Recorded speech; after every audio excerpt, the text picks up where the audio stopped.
I've been here creating content about bankers being paid peanuts. Someone says you guys are making 200,000 and above. Let me read you a comment that I saw recently. But have you thought of a banker getting a paycheck of around 200,000 per month, plus other benefits like medical covers of them and the family with leaves, sick leaves, and retirement benefits? How many businesses have such benefits? Think of it this way: the ones earning a paycheck of, let's say, 60K, compare them with someone who is starting a business, and at least for the employment, you don't have to break your back and mind about the business. Weh? Eh? That was interesting. I think one of the most detailed comments I've received in a while. Let's unpack that in details.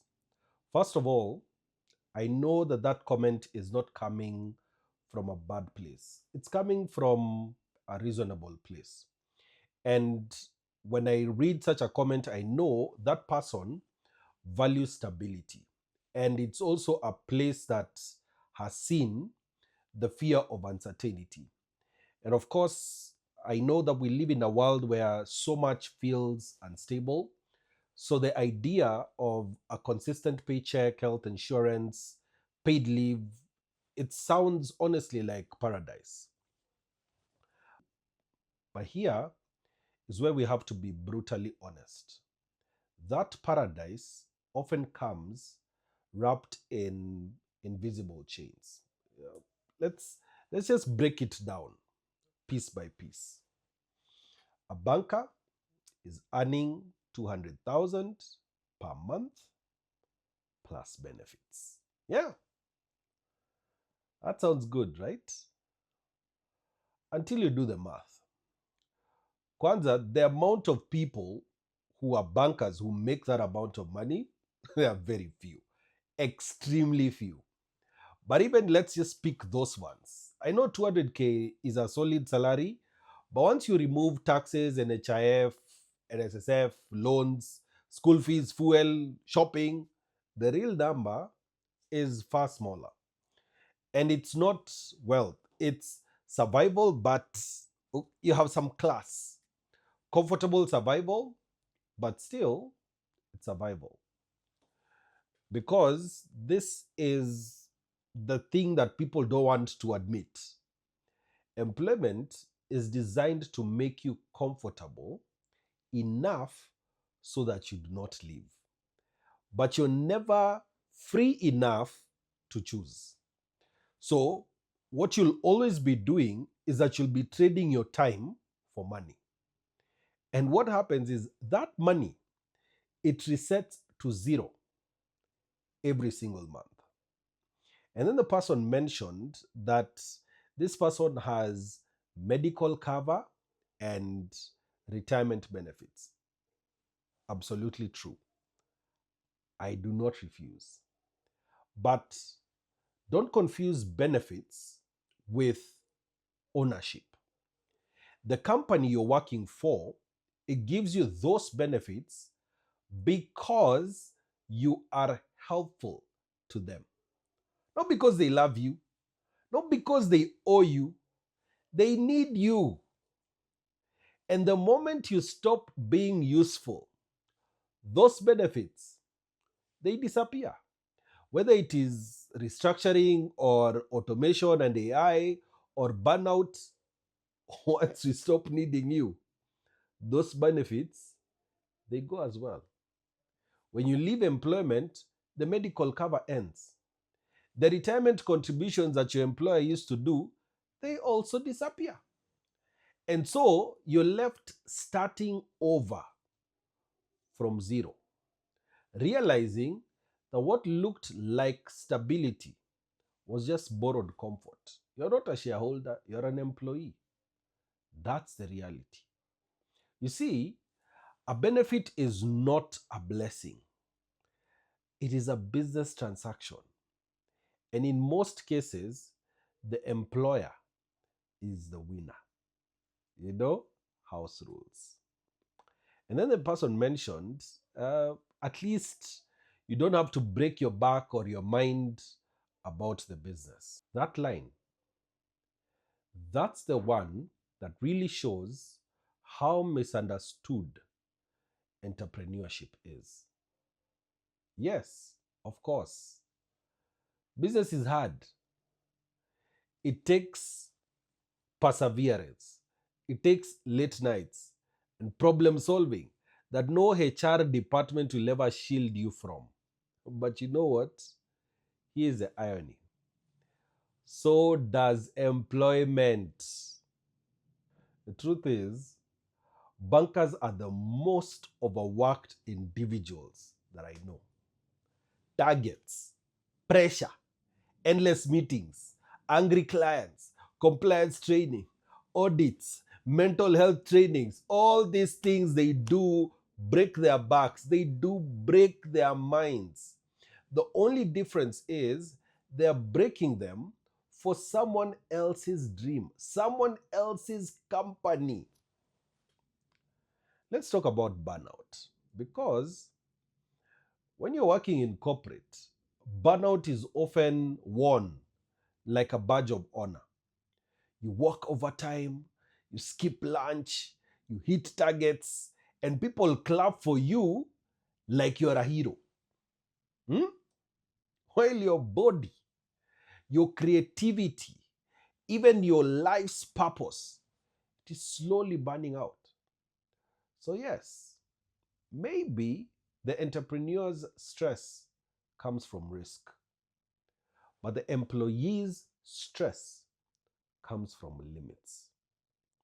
And limits can crush the soul faster than risk ever could. And then the person also adds, how many businesses have such benefits? Very few. Okay? If you're comparing them one to one, but you're comparing temporary comfort to potential freedom. You see, business does not come and give you a medical card, it gives you the means to afford your medical cover. Business does not give you leave, but it gives you control of your time. Business does not give you a retirement plan, it allows you to create assets so you don't need to create one. It's not that entrepreneurs have no benefits, it's that their benefits are self made. And that is the point. The job offers stability, the business offers sovereignty. You become your master. And if you have to pick one, ask yourself this question: would you rather feel safe or would you rather be free? And then the person talked about the illusion of security. Hey, this one, it hurts the most because it is so deep in our culture. We have been told that a job equals security. But if your entire lifestyle can collapse the moment someone in HR changes your name on a spreadsheet, that is not security. That's just dependency with a polished suit. In today's world, the safest person is not the one with a salary. It's the one who knows how to create value independently. It's the one who can say, even if this company closes tomorrow, I can still earn, I can still build, I can still serve and provide value to the marketplace. That is absolute security. Let me tell you something I've observed over the years repeatedly. A banker spends 20 years in the system, disciplined, diligent, loyal, and then they retire at 55. They get a handshake, a plaque, maybe some cake. They go home and realize the world has moved on. They look at their pension, it barely covers their current lifestyle. Their network was tied to the job. And suddenly, they are free, but they're unprepared for freedom. Then there is the one who started really small.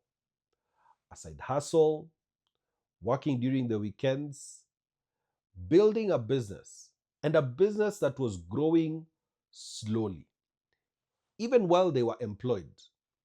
You know, it was not glamorous, it was hard, but they learned one thing: ownership. They learned how money moves. They learned how to build instead of just earning. Fast forward 10 years. They may not have had paid leave, but they have something better: options. They can choose when to work, they can choose who to work with, and how much they are worth.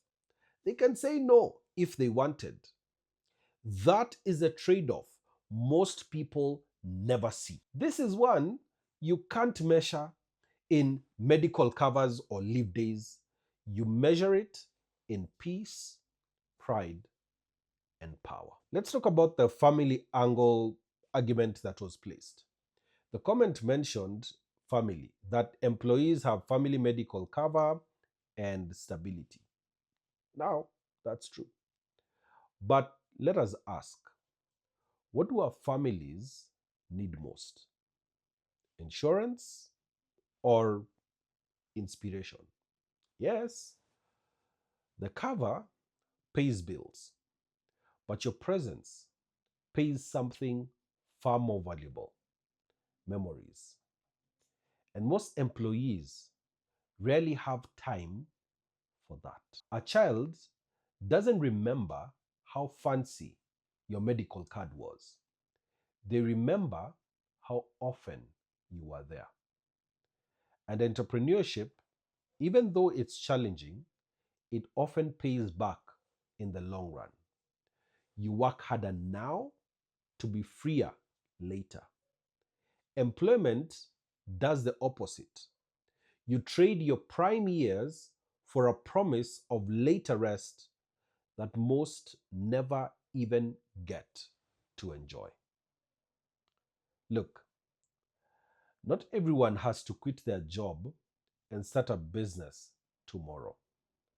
That's not the point. The point is this: don't confuse comfort with success. Don't let benefits blind you to your potential.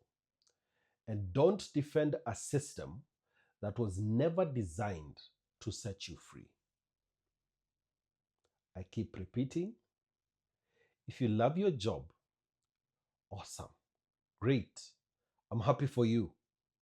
Use it as your investor, not as your identity. Build something alongside it. Learn to earn from yourself so that when the day comes, you're not starting from zero. You're just stepping into something you have been building. You're stepping into ownership. Because at the end of the day, a 200,000 shilling salary is still a ceiling. But the person who learns to create, to build, to multiply, that person, they have no ceiling at all. So, yes, the banker may have benefits, but the entrepreneur has more. And I'd rather build something that outlives my payslip than spend my whole life protecting it. That's not disrespect to employment, it's just the truth. Comfort is a beautiful trap, but freedom is worth every sleepless night. Now, if you enjoy such in-depth breakdowns like this, please let me know in the comments and I'll select some more comments and create something similar again. Make sure to follow me and share this video with the rest of you people. See you in the next one.